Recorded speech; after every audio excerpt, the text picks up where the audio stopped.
ALMOs, or an arm's length management organisation, a non-profit organisation set up by the local authority to manage and improve its housing stock. But what about the high charges it sometimes cripples its tenants with? And with regards to Grenfell, the money that Kensington has now had to pay out runs into millions of pounds. Grenfell residents were simply not listened to over the refurbishment on the tower. They highlighted possible scenarios that could happen with regards to the works done. So much so that David Collins, who lived in the building between April 2014 and October 2016, was one of the administrators on a blog and tried to make residents' voices heard by warning extensively of structural dangers on the 24-storey block. But he attended a meeting that presented a survey by a tenants association that found 90% of residents were dissatisfied with the manner in which improvement works had been carried out, and 68% felt that they had been harassed or intimidated by the TMO or contractors. But the ALMO, now at the centre of the Grenfell disaster, is no longer a viable option to manage housing stock and faces being dissolved, according to Kensington Council. But this comes after people died, the very same people that tried to get this very point across before the fire. Kensington and Chelsea Tenant Management Organisation, or KCTMO, was effectively stripped of its responsibilities for the tower and its surrounding estate earlier last week. Now it looks likely to lose all of its near 10,000 homes in the borough. Kensington and Chelsea Council has confirmed that it is in talks with housing providers over alternative management for its social housing portfolio. Let's hope they will be better than the aforementioned ALMO. KCTMO is, or now was, contracted to manage Kensington's entire housing stock of 9,760 properties on a not-for-profit basis, and was paid £11 million by the borough to do so in 2016. But consider this, KCTMO didn't listen to the residents of Grenfell. It now turns out that residents of Grenfell were right in their protests in the work done. So as a result of the errors and the tragedy, it has so far cost Kensington £6.3 million for hotel bills and expenses to support survivors of the fire.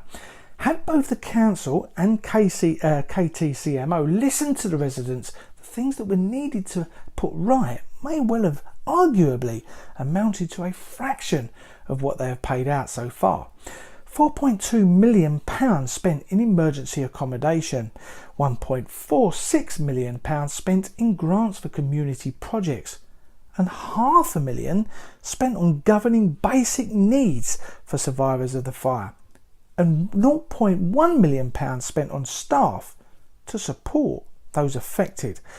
So consider this again, the total spent so far is £6.3 million on the services mentioned. Could this money actually have been spent on buying up accommodation?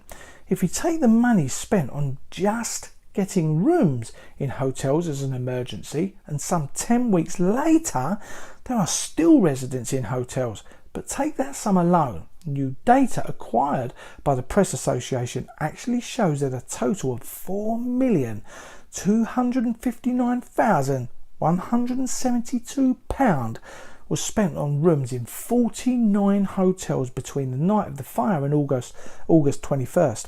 And that represents the biggest amount of funds paid out by the council so far.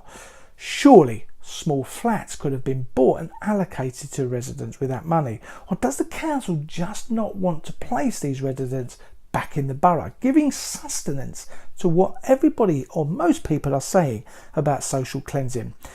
Is KTCMO being made the scapegoat? Yes, they made massive failures, and so too did Kensington and Chelsea Council. But there are others that played a part in the tragedy.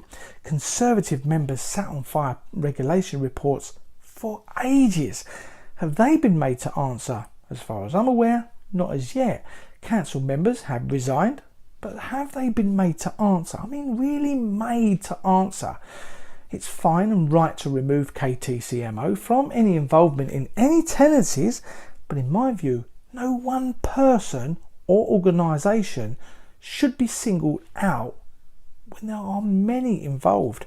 The residents are united in keeping this in the forefront of our minds, and now they seem to be getting results. Me, you, everybody needs to stay united as we can, because united we can have a better society and a better political system. And I say it on every episode, but I really believe we can. What other steps do you think could and should happen to get the residents further justice? Don't you think it's been long enough now? The residents deserve somewhere to call home, don't they? No matter where it is. Place your comments and your thoughts below. Let's get your voice and your opinions out there. Do click subscribe and share these videos so we can all get to the truth. Thanks for watching, and I will see you again soon. Bye bye for now.